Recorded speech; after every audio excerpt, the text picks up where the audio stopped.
It's on this 100,000 square metre field in the middle of rural England where you'll find David Moanaka, a former journalist who escaped press censorship in Zimbabwe. He's now one of the only 2 black farmers in Britain and the country's only maize producer.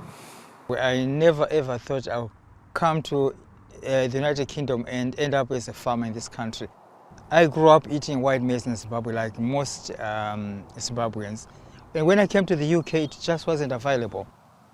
Growing white maize under harsh weather conditions wasn't the only challenge David faced. He also struggled to find landowners willing to take on a chance on an inexperienced and newly arrived African immigrant.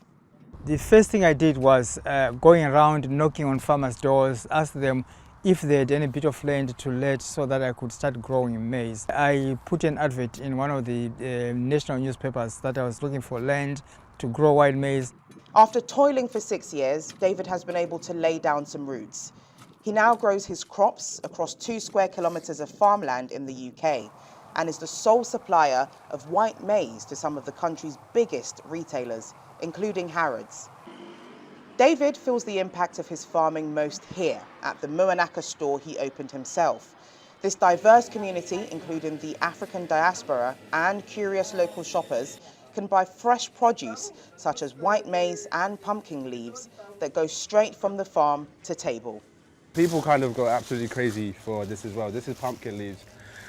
If you're lucky, you'll find it on a good day. It's not promised, so yeah, if you do find it, thank you're lucky. Oh, thank God. As well as providing the African community with nostalgic food from home, David is also shaking up the representation of farmers in Britain. Access to farming in Britain still remains a rarity amongst budding black farmers.